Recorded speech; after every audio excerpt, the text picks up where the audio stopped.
Hello, everyone. Welcome to another episode of the Idle Park Talk Show. Today's topic is marriage. The concept of marriage is so complex that some have referred to it as a school where you have to attend for the rest of your life. Others have said it's a school with no breaks, no free periods, no sick leave, no holidays. Others have referred to it as a school where you will never graduate.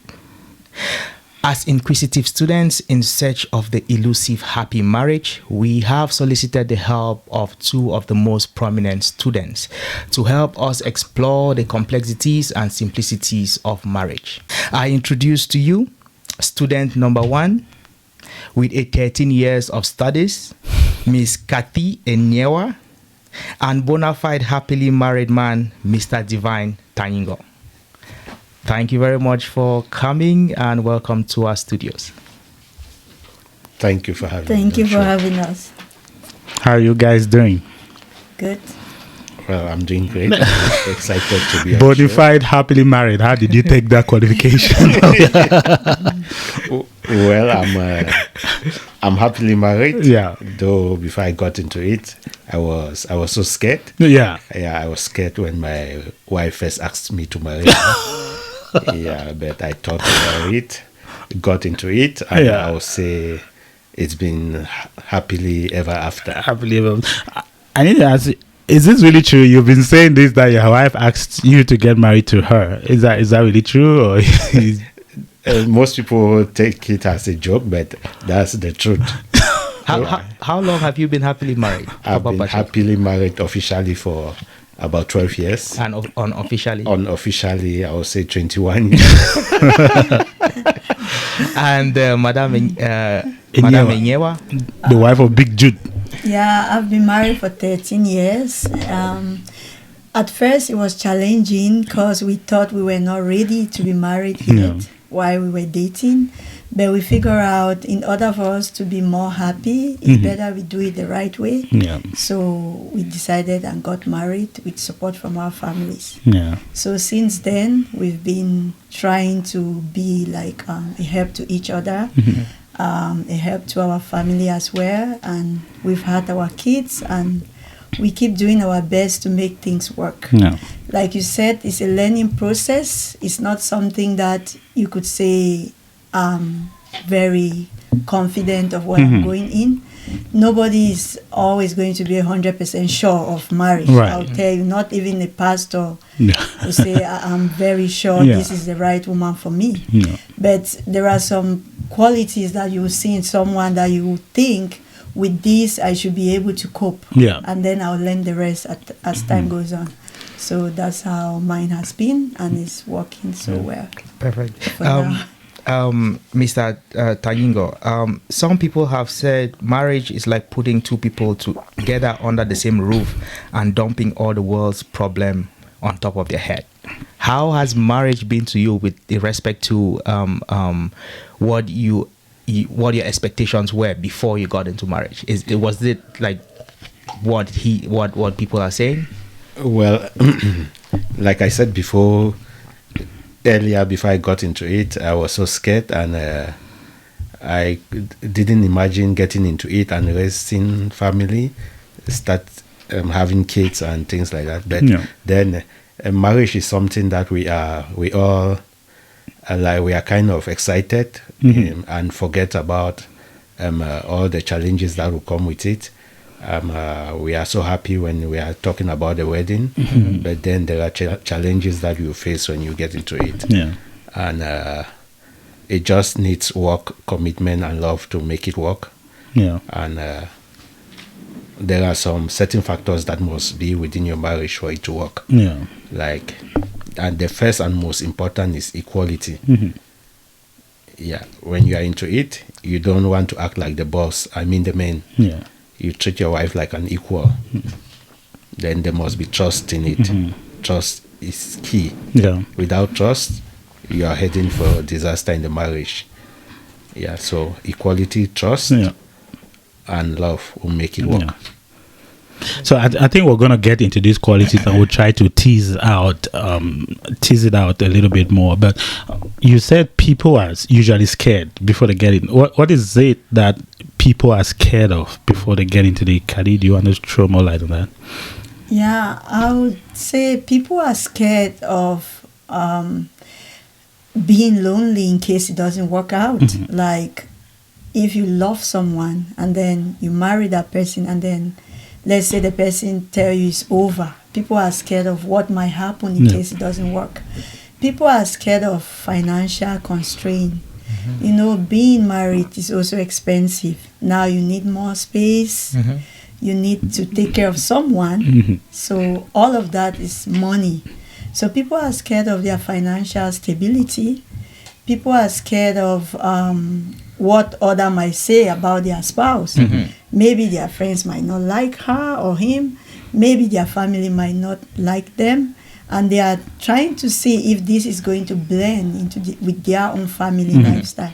So those are some of the things people are scared. And then I think people are also scared of the fact that maybe kids are coming after that. And then you have to take care of them. It's all boiled down to financial instability and betrayal. Sometimes people get betrayed in the course of a relationship. When you are dating, if you get betrayed, it's okay. But if you are married, how do you handle that? So those are some of the things that people are scared of. You did mention a little bit about people worrying if their wives are compatible to themselves and to the family, because again our African culture is you don't marry the wife or the husband, you marry the family. So in making a decision, you're thinking about how these people that you're bringing in would blend and work with your extended family, right? That seems to be something that is pretty important. And I know parents most of the time would want to go check the background of the person you're intending to marry, just to make sure that the things are work out, right? That seems to be a very big issue. Maybe not even for the people intending to marry, but for the families. I think families pay a lot of attention on something like that, right? The family worry if truly this girl or man is going to like us the way we are. The family worry if this, because they look at that stage, they look at the person coming in as a stranger. Right? Of course, If he or she is going to like our culture, if he or she is going to listen to whatever we say we are doing in this family, if they can carry on. So with that, those are some of the worries. And then the girl or the man is scared because you don't want anything that will bring conflict between yourself and your family. But like in my own case, I would say my main worry was that they worry about maybe how I like to dress. So they think maybe she's too social. But like with that, I always tell my in-laws and my husband that that's just a part of me. It doesn't matter. The rest is okay. So don't worry about that. Everything is fine. I should say you look pretty nice. This I mean, you enjoy dressing up well and attending social events. And African culture, they believe girls who like to do that are no good. Shower. Like in the shower. Show off, eh? And they forget to look at the inside of the person. You know, that's something we should worry much about, not the outside sometimes. Mr. Tanyingoh, is there any experience that you picked up as a single man that is contributing to the success of your marriage? I know as a child growing up, I used to look at my parents and I thought I learned a lot from them. But getting into marriage, I realized that it's not a one-size-fits-all type situation. There are certain things that I thought were okay, but in my home, it's not necessarily okay. Are there anything you picked up as growing up that's kind of helping you with marriage? Well, growing up, witnessing the marriage of our parents and what we are experiencing today. I would say there's a big difference between my marriage and that of my parents, because growing up, our fathers, they acted like the boss of the house, such that when they are home, everyone is kind of pulled back from them. Yeah. But when they are out of the house, you wish they don't come back. Yeah. It was a bossy relationship. But for me right now, myself and my wife and the children, we are all equal, and that makes your marriage to work. Yeah. Let's talk a little bit about equality. There are many people who say marriage can never be equal, as in people putting in the same input. I mean, they advocate for everybody putting in their 100%, but is it true that people take on different roles in the marriage in order to, have a cohesive unit so that they can succeed? Because the children have their roles, the wife has a role, the husband has a role. So I guess in my mind, I'm just thinking, how does equality factor in that unit such that it works in a cohesive manner? There is no role assigned to anyone. Anyone who is available at that point in time handles it. Okay. As long as you are equal to the task. Okay. It's not like I'm in charge of the bills, my wife is in charge of cooking. No. Whoever is available to handle whatever can do that. If I'm free to go to the kitchen, I do that. Yeah. By the time my wife gets off from work, she only comes home to eat. It's not like she has to go to the kitchen after coming back from work so tired, goes to the kitchen. Yeah. That will that already builds up a conflict. Like you're asking your wife to serve you meal when she's tired already, And you've been home the entire the way time. she will, the way she will respond to you That's not fair. will spark off some little quarrel. So it's equality for all.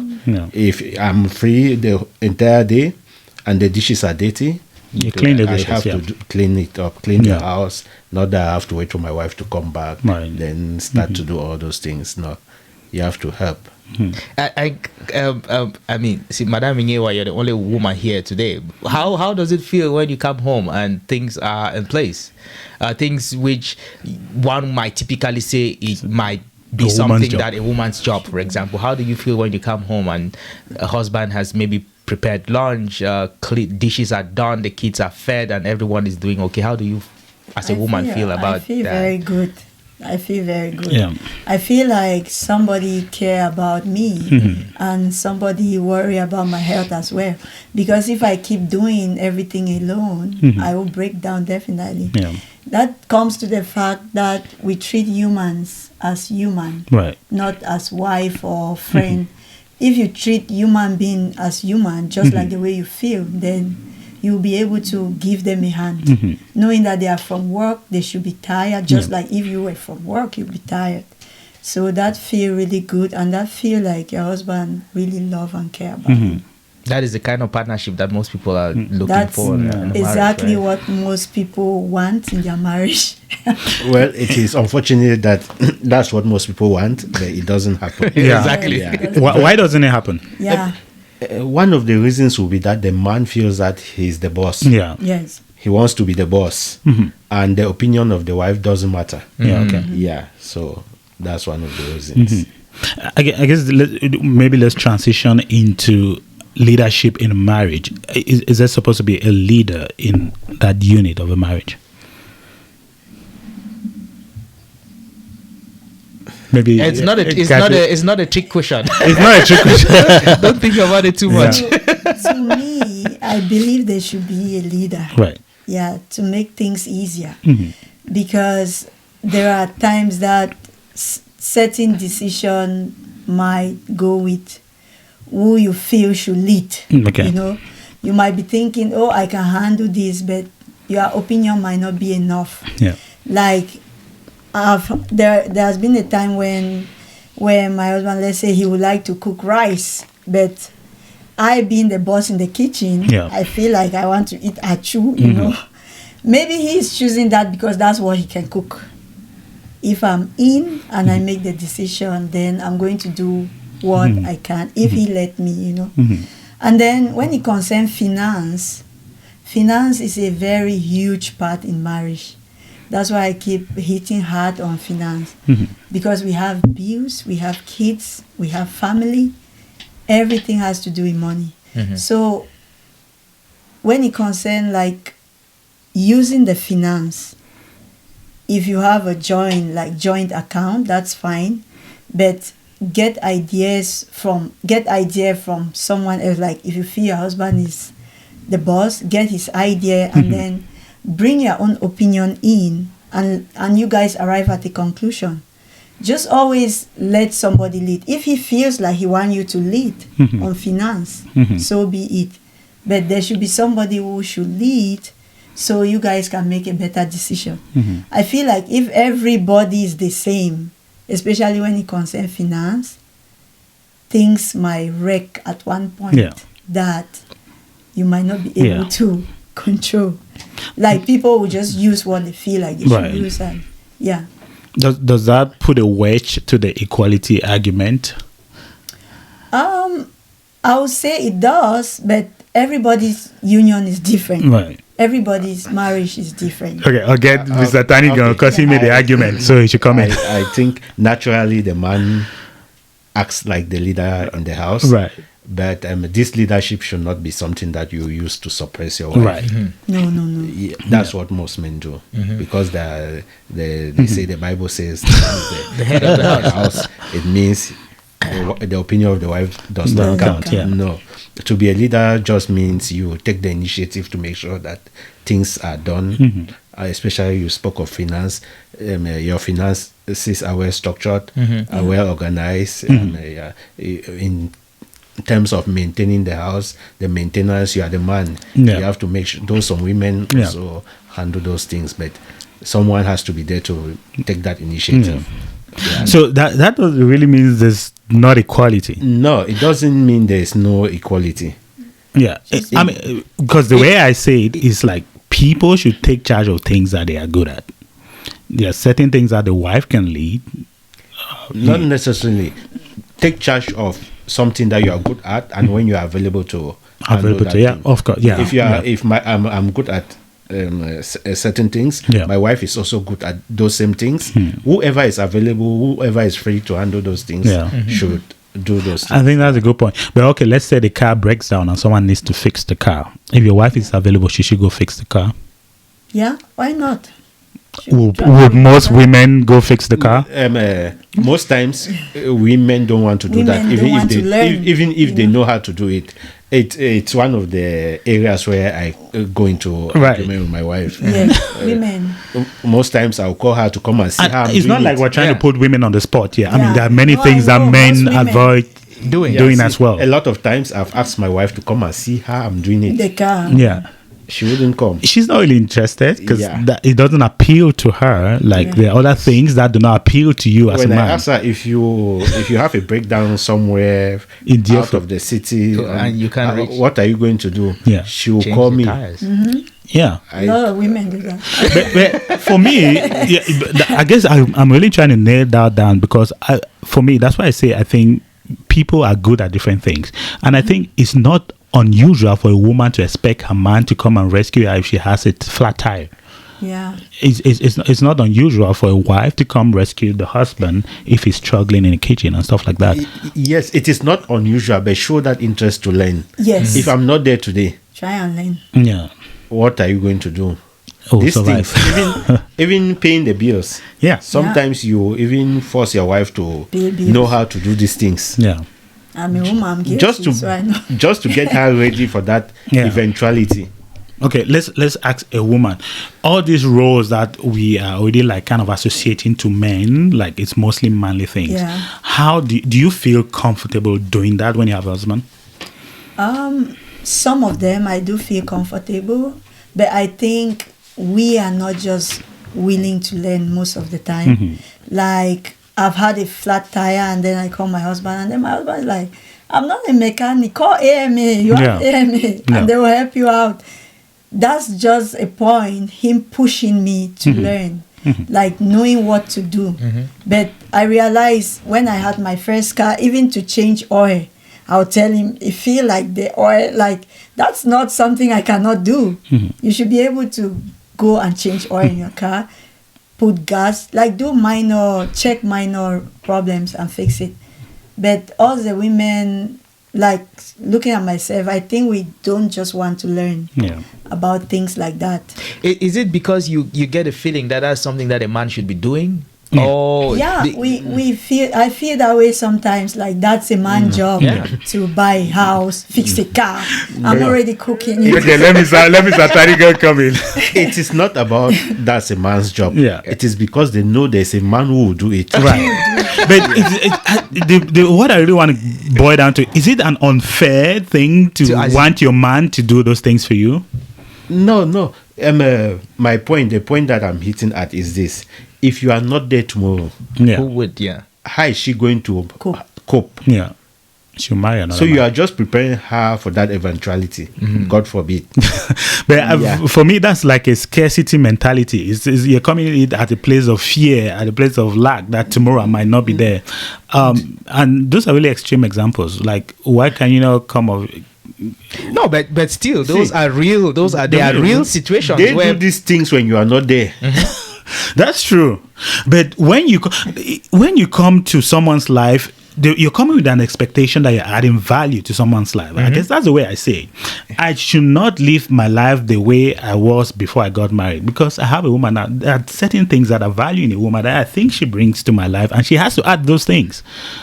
I should not marry. the same for a man. The same for a man. Like, Yeah. it goes both ways. It goes both ways, right? Because if you're single, you're 100% responsible for your yourself bills. and everything. Well, but if you marry, now it's a partnership. Now you're looking at what is it that I'm bringing or I'm gaining from this other person that I'm adding to my life. I guess that's the point of that I'm looking at it, and that's why I'm trying to nail down that equality argument. It sounds like if we don't do things equally, then we're not going to have a good marriage. But no, equality, by equality, I don't mean in terms of handling house chores or Bees or stuff like that. What do you mean? Yeah. I'm treating each other equally. Or with treat respect. Each other Yeah. with respect. Okay, so maybe as like human. valuable, Yeah. treating each other like You valuable treat and stuff like each that. other as human beings. Right. Yeah. So having each person have a say might not necessarily make the decision, but have a say Say in in everything, everything right. that is Okay. happening. Yeah, and, exactly. and to Okay. So I think I get the point now of the equality. Like it's yeah. different if you are the man, you just decide to go and buy a house without discussing consulting with your wife, right? Okay. That's not equality. No. It means you are treating the woman as a nobody. Yeah. So, but you agree that there are things that men are good at? And No, there are things I that- agree with that, but the ladies should learn how. No, I mean that's Yeah. that's a fair Yeah. fair comment. Okay, I'll cite an example. Yeah. When I was still doing my night job, there was a time when there was water leakage in the house. Yeah. My wife had to call me. She was home alone with the kids, Yeah. and it was a major leak. Mm-hmm. She didn't know what to do. Yeah. So I told her on the phone, go to the basement and shut the main valve. Yeah. These are things they should know, right? But when you call them to come and see how it is done, They might not. I really feel that's unfair, because there are also things, I'm sure you can say that things that men are supposed to know, Yeah. but men don't know. Can you think of an example? I just feel like they should know how to cook good food, Right. dress the room in an attractive way. Like, when they are single, I feel like they do things right for themselves. I don't know if Exactly. it's to attract the woman or Yeah. like they'll keep their room clean, they'll arrange the bed so well, but when they are married, they'll just leave like the chores of the house, arranging the rooms or cooking the food mostly on you. Yeah. Like that still bring us to communication. Like Mhm. this, I think you should also do. Yeah. What do you think? Maybe, and then if the man will think about it, and maybe he will start doing it, and everything will be fine. So it just brings the fact that we should always communicate how we feel in our relationship, how we feel our marriage is going. If something you feel that is not going on well, like if a woman is supposed to know where to shut the water or fix the car, there are times that like you're having a drink with her, tell her, I think you should learn this, I can teach you if you want. In a polite, consistent way. Yeah. Everybody will come around, Yeah, and then teach them what they don't know. We teach each other, right? Mr. Tanyingoh, does everyone come around at the end of the day?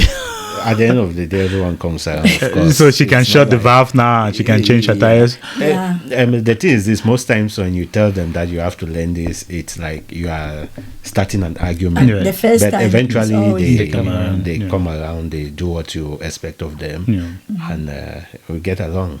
I guess my point is this argument can go both ways for both sexes, right? Yeah, There are things that both ways. the woman expects the man to do and No, he's not it's doing. both ways, but They have to learn how to shut the valve. no, not that they have to learn how to shut the valve. But I believe every man, there's one specific duty that every man does so well. Yeah. Yeah. That we don't need to learn. Yeah. Like You like what? Like taking care of your family. I'm not racist or anything, but African, I would say Cameroonian men are good taking care of their family. how do you mean? What do you mean by that? Like growing up, right? I've seen that with my uncles and my father and some of our neighbors. Like, even if their wife works, they pay all the bills. That's common in Cameroon. Yeah, I noticed that. Like, even if their wife work, they pay all the bills. Yeah. They pay the children fees.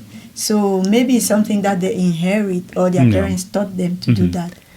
Yeah, like in my own marriage too, I feel like I'm not paying enough. So sometimes I feel like I should add.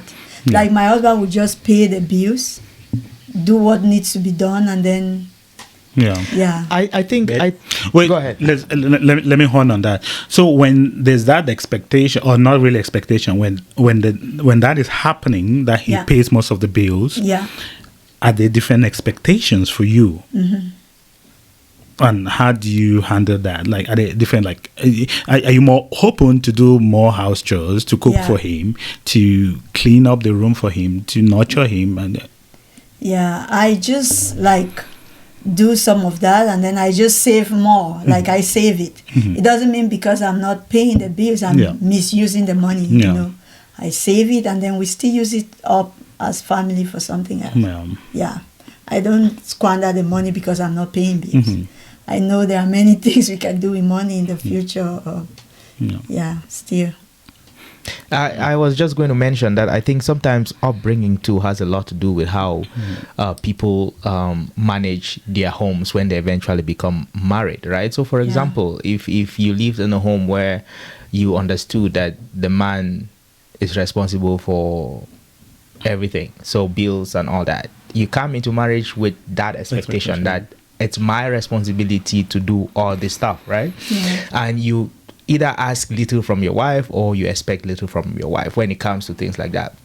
Others might grow up in a home where there's this, especially kids here now, where there's the 50-50 understanding. Yeah. It's nothing that I believe in, 50-50, no. I don't, But there are certain homes where that is what is expected. And if a child from that home goes into a marriage, they might be expecting the same from their partner, right? Because that is what they've grown up to know. And I guess the point I'm making is that I think how we look at marriage back home is in terms of responsibilities and roles is very different from how we look at marriage here. Back home, it's more traditional. The roles are a little bit more clear. The man knows what he needs to do. But here there is more like a gray area where you can get in and out of roles and play different roles as needed, right? Which again is the point that you were in this part of the world is very different from back home, and that's what affects most of the marriages when we migrate to this part of the world. But personally, the way my wife and we handle our finances it's not like we have separate finances. My money is my money, her money is her money. No, we pull everything together, pull from a common resource. If we need money for this project, it's not like I'll go to her and say, can you borrow me some money? Everything is together. Because I don't understand why you are married to a man, you're building up a family, and you want to behave as if your money single, is yours. Is yours. It doesn't have anything to do with the family in general. Then what do you want to do with that money? What's the point of getting married, by the way? Exactly.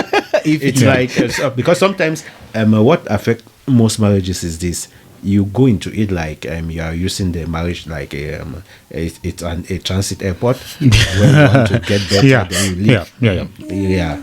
But that's So it's very strange for me. I think that's a good point. Husband Like and wife transit, are talking about money differently, as if they were heading to different directions. such that your one person is using his money for projects back home, and the other partner does not have Even any know. idea about it. Yeah. Then why are you in that relationship? So I mean, finances and money seem to be a very significant reason number why one cause of most divorce. It's the number people one cause don't live of together. failed marriages. Yeah. So how do you have that conversation?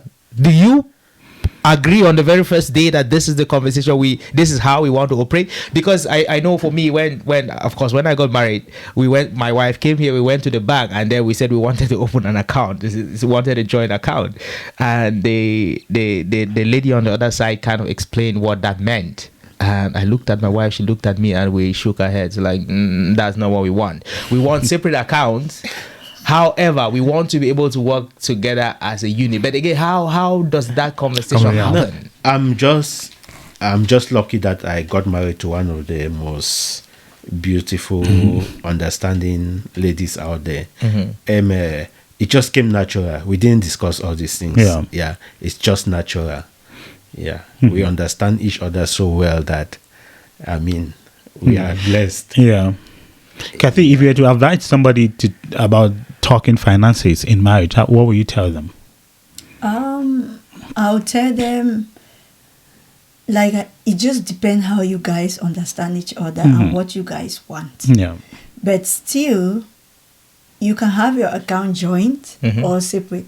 Like my case, we have both. We have joint, we have separate. It just depends which project money is going to where.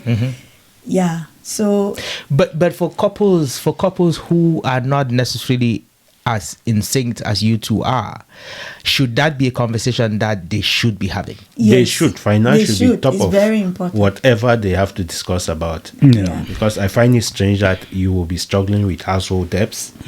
Your wife has the money. And Or the she's husband buying You have shopping. the money, but you don't want to bring it out to support that Yeah. debt. That's Yeah. very serious. It means you have an ulterior motive. You have something. Yeah. Maybe you are thinking of leaving that marriage. Yeah. Yeah. Yeah. So, yeah. Yeah, I think that There's point of just no transit reason why you is should a have good the point. money and Yeah. you have household debts. And she doesn't want to It's pay, not or like he a doesn't want car to pay. debt Yeah. that you don't care about. I want to talk on something. Sorry to cut you Go off. ahead. But we talked a lot about how we grew up, what we saw from our parents, what we got from our culture, and then the reality of two people coming from this different, oftentimes in some cases extreme, and then they're coming together to live their lives. How do you manage that? Like the things that you bring from who you were as a person, from your family, your culture, and then you're trying to join, and you're having to manage the challenges of you guys as a unit. I don't know if that makes sense. How do you manage your expectations that you came with from your families, how you were raised and stuff like that, and then with the realities of marriage where you have to blend with somebody that is completely new?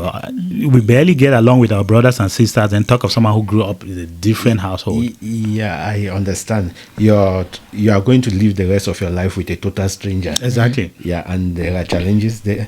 If you are ready for the marriage, Yeah. Love. the challenges will be minimal. Yeah. If you go into the marriage when you are not ready, the challenges will be enormous. Well, who has someone ready? Exactly. Eh? What does Has it take someone to be ready? ready for marriage?